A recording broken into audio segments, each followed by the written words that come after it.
Welcome to On Investors' Minds. I'm Jennifer Qiu, the Global Market Strategist with JP Morgan Asset Management. I'm very happy today to be joined by Kerry Craig, our Global Market Strategist based in Melbourne, the alts experts on our team, as well as Gary Leung, Head of Alternatives for APAC Clients. Welcome both. Thanks, Jen. Great to join you today. Now, the US election results have brought about prospects of, on one hand, stronger growth and deregulation, but on the other hand, concerns over US debt sustainability, as well as tighter immigration controls and higher tariffs, etc. While the potential public market impacts are pretty well known, what are the impacts on different alternative asset classes? And how can alternatives help us navigate this new policy environment? So today I'm very happy to have Kerry and Gary here to shed some light on these two questions. Kerry from a top-down perspective and Gary using a bottoms-up lens. Now, let's start with real assets. One major market reaction to the elections was the expectations of a shallower Fed cut cycle and a higher for longer long-term yield due to higher deficits, inflation risks, etc. What does this yield backdrop mean for real estate? And how does President-elect Trump his policy stances on growth and on immigration, etc., impact real estate? Kerry? Well, I mean, yeah, it's a very topical question, obviously, and we can look towards the private markets as moving a little bit more slowly in terms of how they sort of grapple with this outlook in terms of the Republican sweep, where public markets pretty quick to readjust how they've priced in what may happen in the coming years under the new Republican administration. But we can look at the broad suite of policy announcements we've had and sort of say, well, typically they're quite pro-growth, and all else equal, if they do see an economy that's expanding faster, this should be quite positive for real estate and thinking about the performance of that asset class in terms of the private real estate market. Now, it does come back to thinking about the starting point we are in real estate, and quite frankly, it's on a pretty solid basis. One way we can look at that is by vacancy rates. If we take the different segments within the real estate market, starting with industrial, we can see that those vacancy rates are about half of what they are in the long-term average. So pretty good. Most of it's being used to its capacity. A lot of that's driven by what we've seen in terms of e-commerce over a number of years and thinking about the demand that has been there leading to those lower vacancy rates and obviously feeding into that as being a strong performing asset class within real estate. But even across those other segments, if we think about obviously retail or even apartments, their vacancy rates are roughly in line with their long run average. So again, a pretty good starting point for thinking about where we're heading from here in terms of performance of those assets. The one that always stands out, though, and the one that obviously comes up the most when we talk to clients about the real estate segment is office. And it is an area where we are seeing some improvement. And it does feel like, I guess, the worst may be behind us, but it's very difficult to think about exactly where we may be in terms of finding a bottom on some of the pricing in this part of the real estate market, particularly in the US more than other places around the world. And it is very much a divided market when we think about the different performance of assets within the office space. So it's the age of buildings, it's their locations, it's the amenities they offer that really dictating the price and whether transactions are going through or not. So on that basis, it does feel like the very high-end trophy assets are being well priced. They're the ones in the good location. They have newer buildings. They achieve a lot of the tenants' requirements around the amenities that are on offer. Whereas, the other spaces where they're slightly further away from the best locations, maybe slightly further away from transport links, pricing is a little bit different there. That does create the opportunity when we think about more opportunistic and value add that comes through there rather than thinking about the very prime end of the market. So I think that the real estate is going to be extremely interesting from that perspective in terms of finding that bottom, offering that bit of value that can come through. And again, being an asset class that should do quite well if we do see the economy in the US continue to expand, which is our base case. Not fly in the ointment, but the thing we do watch more closely, and coming back to your point around if we get all this fiscal policy, what does that mean for the outlook for rates? If there's that concern about debt sustainability, where does yields go? What do we think about funding costs? We can go back a few years and look at what happened in terms of the fallout from some of the regional banks, the concerns around commercial real estate lending.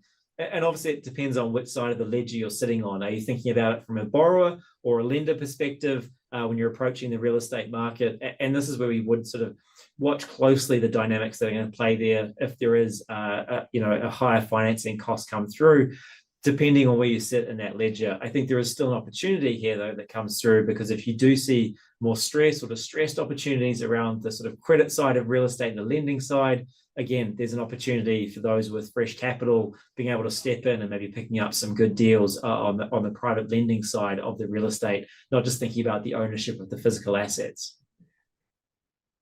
And then finally, the other policy that obviously comes to mind, moreover, is migration. Obviously, that's a big one that's been positive for the US economy. We're thinking about what it's done to the supply of labor, offset a lot of those concerns around increasing demand that we saw, and sort of leveling the playing field when it came to that supply-demand imbalance, and obviously easing some of the inflationary concerns that get driven by wages. But also the thing that we looked at and said, we've got this increased supply of labor. If you have this positive net migration over the last couple of years into the US, that's creating a lot of housing demand, and that's obviously boosting the prices we've seen across the housing segment in the US as well. The concern there is that demand will fade if you do see these very strong migration policies that come through. Now, again, there's a lot of uncertainty around what that actually may look like. And I think more fundamentally, when we look at, say, the residential housing market in the US, it's not really a story of demand. Certainly that's part of it. But the story there is really about just the undersupply of housing in the US for a number of years, really, starting off from the GFC, the ability to find workers, the ability to find builders and tradespeople to actually build these houses, the zoning laws that have made them relatively restrictive in terms of preventing that supply of housing coming through. And that's going to take time to remedy itself. So even if there is perhaps some softer demand from the migration side of things, it's really that undersupply of housing in the US, which is driving the outlook for that part of the market. And again, something we could see continue to perform quite well, given it takes a number of years for that supply and demand to come back into balance. And again, if we do see interest rates coming down in the US, we might see that flow through into more housing market activity more broadly, as people have largely been sitting on their hands, not wanting to refinance their mortgages at higher interest rates, which is something the US can benefit from relative to other parts of the world. Thank you, Kerry. How about Gary? What are you seeing on the ground now? I mean, I agree largely with Kerry as well, but I want to add a couple more points to this to actually complement his views. Number one, on the commercial real estate side, that's what we're seeing, right? In terms of the transaction volumes and also values are actually bottoming out. And in fact, transactions has been up 35% since 4Q 2023. So that is actually an encouraging sign. And the other part is some of the effects of COVID. So think about the work from home, etc., is slowly fading away. So a lot of corporates now are actually requesting their employees to work in the office for certain days in a week. So in fact, we've seen solid return of demand in the real estate side. So therefore, combining with Kerry's point of where we are in pricing today and potentially where we are going in rates, in fact, we are seeing a generational buying opportunity for real estate, especially commercial real estate. So JP Morgan has over 60 years of experience in real estate investing. We're one of the leaders, in particular for the US. So think about the network and the data that we have today is very much representative of what we're seeing in the market. And also confirmed by our long-term capital market assumptions as well. So that's also confirmed. This is also one of the very strong buying opportunities for the long term. Thank you, Gary. That's very compelling. Now moving on to infrastructure. So President-elect Trump has been quite vocal about wanting to dismantle President Biden's Infrastructure Investment and Jobs Act, the IIJA. And there's also the Inflation Reduction Act and other climate infrastructure projects that could be at risk. But at the same time, some expect his push for deregulation could speed up constructions and repairs, etc. So, Kerry, let's start with you. How do all of these dynamics impact your outlook on infrastructure? Yeah, it's another one where you think about the broad sways of these policy and the direction they're going, and really need to see a lot of the detail around, as you mentioned, what might be deconstructed in terms of those policies and what might be kept. And there's some areas we could focus on and say, well, some of the subsidies for electrifications of grids or for renewables may be taken away. But there's other areas we think it's, again, a story of a very long-term trend that we're seeing in the US and around the world. And that is the nature of infrastructure investment. We're thinking long term. And that's why it leans itself so well to the private markets, because it's something that needs to sort of attract long-term capital. It can't be flighty capital that comes in and out with public markets or being subject to quarterly earnings reports and that kind of thing, because of the long nature and the build-out that's required. So, while there is some concerns around what may happen to those different legislative pieces that are being put in place, obviously it's going to be taking time to unwind them. And in the meantime, some of those funds have actually been allocated into the economy and have been put to work in terms of building out some of this infrastructure.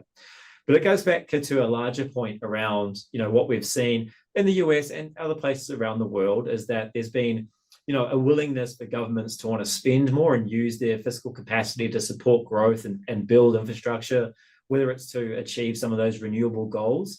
But that sort of contrasts with the ability to do so. And that's particularly in the US. So if you simply look at the Congressional Budget Office forecast for the debt profile for the US, if you add in some of the policy initiatives we've heard from the Republicans, you quickly get to a debt to GDP ratio of over 140% by 2030. And that's not as high as other markets around the world, but that's very high in the US historical context, and much higher than it was post World War II when they were doing all that rebuilding for basically reunification of the US and rebuilding out of Europe. So that does create a headwind. Deficits will rise as well. So the ability for the government to continue to fund these projects becomes a question, but it also, again, becomes that opportunity because of that long-term nature of that investment. It just opens the door to seeing more private capital being put to work in this area, and as a source of demand for consistent income streams that you get from these kind of projects. You get non-correlated assets, you get things that can complement sort of fixed income in a portfolio and provide that diversification. And those are the reasons why we see this as being still a very attractive area when thinking about portfolio construction, asset allocation over time, but it does come with that longer lead time and some of those liquidity constraints that investors may need to know about.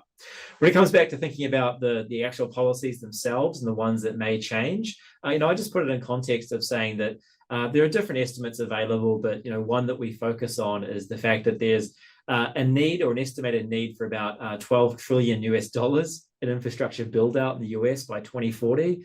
That's a very big number. That is really creating that demand that's there and our ability to put that capital to work, because we often hear this is an area where there's a lot of money being allocated to that conflicts with the pricing of the deals and you're overpaying for the opportunity. And that's just simply not the case. There's going to be a huge pipeline of infrastructure available for investors to be involved with. And we do think this is going to be a pretty consistent sort of asset class in terms of performance, given the very smooth profile that we see come through from that income generation side of things.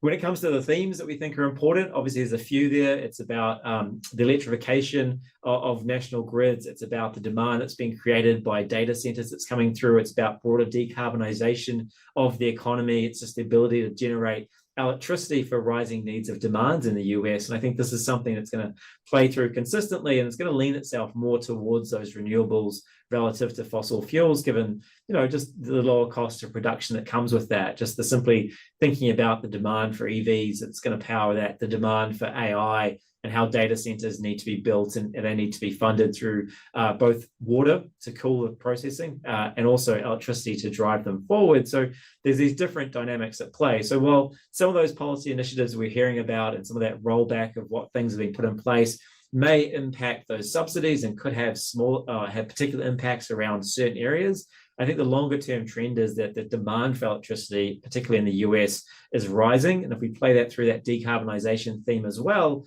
you're going to see ample opportunity to invest in these areas over time.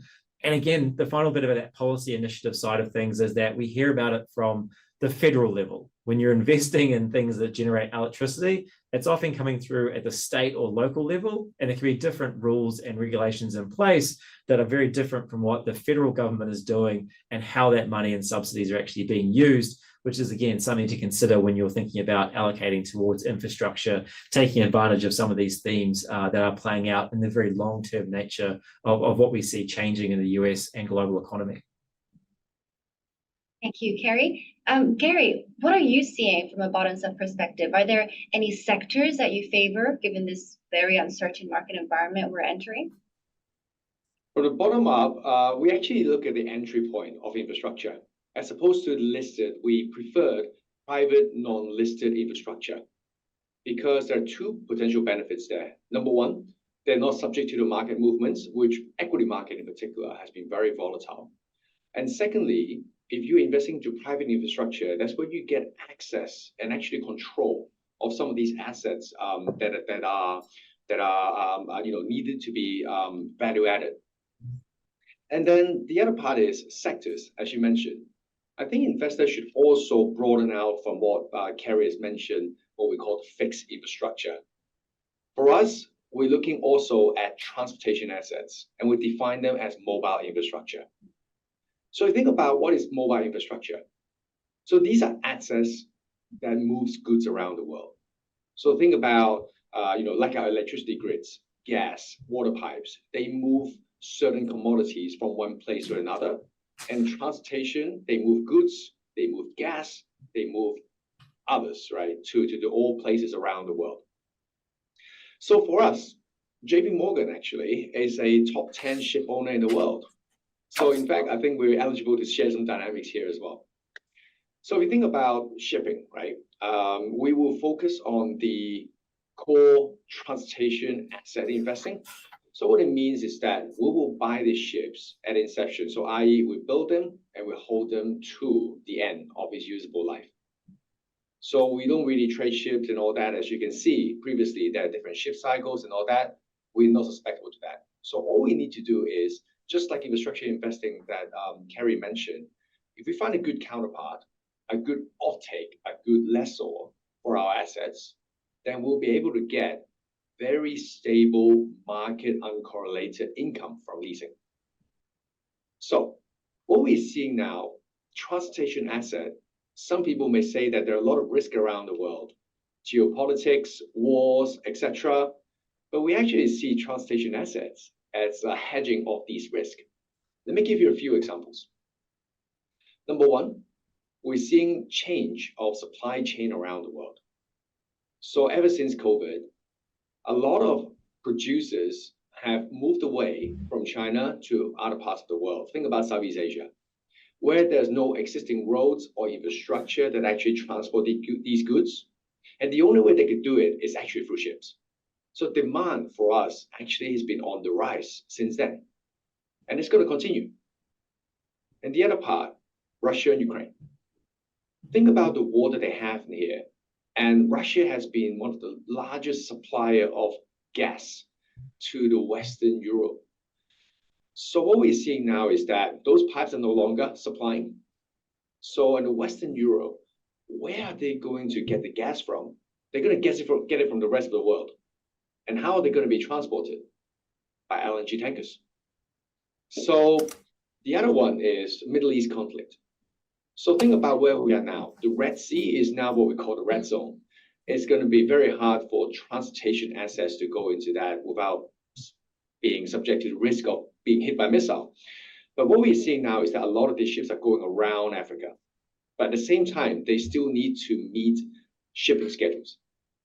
What it means is that they're going to lease these ships for longer, and they need to lease more ships to ship more goods around this longer route. So in fact, for us, as a core investor in transportation assets, in particular for vessels, this is absolutely beneficial for us.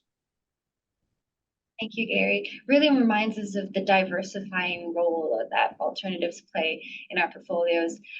So now let's shift gears to our last part, so the private market. Let's do private equity market first. So how has the private equity market been doing so far, and to what extent can Trump's policy reinvigorate this market? Kerry, let's start with you.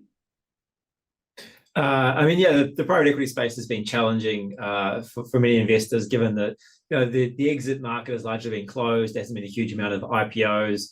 There's been a mismatch between buyers of these assets at very high multiples, not willing to let them go at lower ones that they're being offered. So that bid-ask spread has been very wide, and so it's been difficult to really assess prices in the markets for these deals, to really see a pickup in transaction volumes, which has been very low in the primary market. And again, just the nature of it being quite constrained. So again, here, thinking about the broader sort of implications of what we're hearing around deregulation, thinking about the ability for more M&A activity to take on, tax cuts to come through to lift profits and revenues and just the earnings outlook for potential acquisition companies. All that's quite supportive for thinking about an improvement in M&A activity, an improvement in exits that could help the private equity market. And simply just the removal of that political uncertainty should be something that would be quite buoyant for the private equity side of investing. You've already seen it come through on the public side, by all means, given the rally we've seen in the US market this year. I think there's still a couple of things to be mindful of here, though. If we look at valuations, yeah, they've come down. Higher interest rates have had an impact on debt multiples, so you've seen those come off. They're still at, not super cheap levels, though. So I think that's, again, reflective of the fact there isn't a lot of transaction volume coming through to really get an adequate gauge on pricing.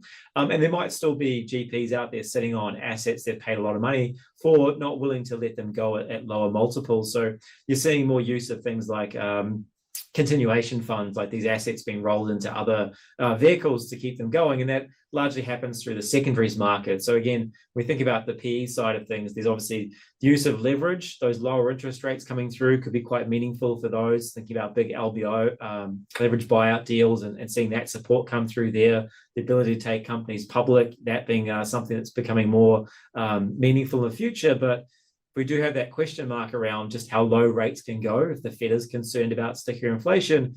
That could constrain that to some extent. And so you might still see that activity in the secondary market being more beneficial and more meaningful as investors are looking at a way to actually create that liquidity, to get those distributions back, to roll into new funds, and something that's been locked up and becoming an area of greater importance in how the private equity space actually operates. So for us, it's still a case of being a little bit cautious around the private primary side, seeing some improvement there. But again, focusing on the fact that you have this growing secondary market that's becoming more important to the sector overall, and the opportunities that are coming through there in terms of the ability to create that liquidity, to pick up deals at discounts to NAV, and create that upside to returns overall. So again, as much as the private equity space is related back to what we're seeing in the public equity side of things, the development of that secondary industry is still a keen focus for thinking about investing in this space, and still watching about how that leverage may play out, given that rates may not fall as far as the market currently expects, given some of those concerns around growth and the stickiness of inflation. Thank you, Kerry. Gary, so we have a very experienced private equity group. So what are they seeing on the ground, and what are your client conversations like nowadays around private equity? Thank you, Jen. So the group actually has been around for 40 years. They've been investing in the middle and small cap market space during this period. And if you think about that, what we're seeing now is, I think, I look in both the leverage source side and also on the deal activity side. So on leverage, what we're seeing now is the use of leverage has changed from sourcing from a bank to sourcing from private credit firms. In particular for the small and mid-cap space, where we're seeing banks are retrenching from this space, they're becoming more risk-averse. So in fact, a lot of these private credit funds have become very prominent in lending to these small and mid-cap companies. And the other part is on deal activities, we see deals continue to focus on the AI segment. So if you think about AI, so we've seen different models emerging, OpenAI, XAI, etc. They have raised capitals, different rounds of capitals in the past year. What we're seeing now is this will continue. And in fact, we might see some consolidation in the long term. That's going to happen as well. And the other part, actually, in the concern of a private equity industry has been the distribution side, which is what Kerry has mentioned, liquidity. So we measure this by DPI, which means distribution to paid-in capital ratio. If you think about this, if you invest in private equity fund, the deal underneath will need to exit for capital to be returned to investors. But with the lack of IPO that Kerry mentioned, what we're seeing is distribution has been very low for the past 3 to 5 years for that reason. In particular for the large cap space, because the route of exit could only be IPO or selling to a very large strategic investors, which there are not many around. However, that's why I think our advantage of sticking to the small to mid-cap space become very resounding in the last few years, because being a smaller company, you can always sell to the large cap private equity funds.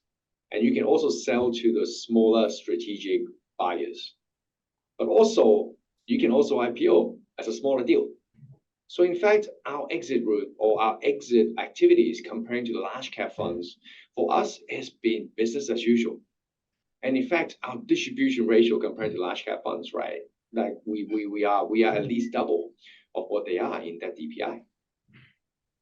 And the other part is, if you think about the IPO, what we're really seeing is that now, in particular to large cap space, there are a lot of deals stuck in the pipeline today, waiting to be exited. And in fact, a lot of pressure driven by the fund terms, the investor needing the capital back. So if you think about the IPO market, it's going to be very crowded potentially if the market recovers, the rate and all that becomes more favorable. But then the key is, what valuation can they attain because of the abundance of IPO deals available?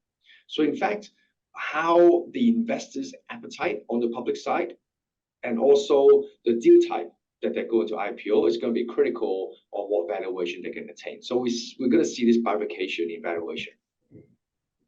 And so the other part is, I think lastly, I just want to share with you, just if you think about the alpha generation in the small to mid cap space, it's actually more consistent compared to the large cap space because of the less dependencies. So some people may think that this is more the public market standpoint. They think that small cap is a bit more volatile, a little bit different, but the private equity space, small to mid cap is actually its natural place because initially what private equity capital has been used for is actually to support these small to mid cap companies to grow. So if you think about that, for us, our focus, our team's expertise actually suits this market very well. Thank you, Gary. That's good to hear. So that's a wrap for our episode for today. Thank you, Kerry and Gary, for your time and for all your insights. I guess just as a conclusion, we can see that there is still a lot of uncertainties and risks as we head into the new year, but some of them certainly represent opportunities for different alternatives asset classes.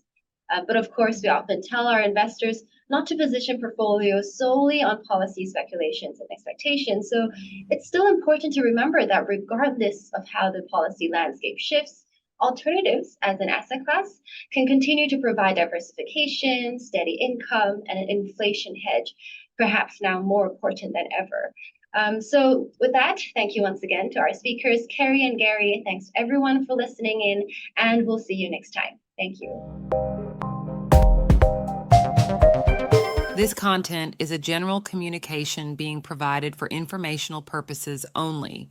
It is educational in nature and not designed to be taken as advice or a recommendation for any specific investment product, strategy, plan, feature, or other purpose in any jurisdiction, nor is it a commitment from JP Morgan Asset Management or any of its subsidiaries to participate in any of the transactions mentioned herein. Any examples used are generic, hypothetical, and for illustration purposes only. This material does not contain sufficient information to support an investment decision, and it should not be relied upon by you in evaluating the merits of investing in any securities or products. In addition, users should make an independent assessment of the legal, regulatory, tax, credit, and accounting implications and determine, together with their own financial professional, if any investment mentioned herein is believed to be appropriate to their personal goals. Investors should ensure that they obtain all available relevant information before making any investment. Any forecasts, figures, opinions, or investment techniques and strategies set out are for information purposes only based on certain assumptions and current market conditions and are subject to change without prior notice. All information presented herein is considered to be accurate at the time of production, but no warranty of accuracy is given and no liability in respect of any error or omission is accepted. It should be noted that investment involves risks. The value of investments and the income from them may fluctuate in accordance with market conditions and taxation agreements, and investors may not get back the full amount invested. Both past performance and yields are not reliable indicators of current and future results. JP Morgan Asset Management is the brand for the asset management business of JP Morgan Chase & Company and its affiliates worldwide.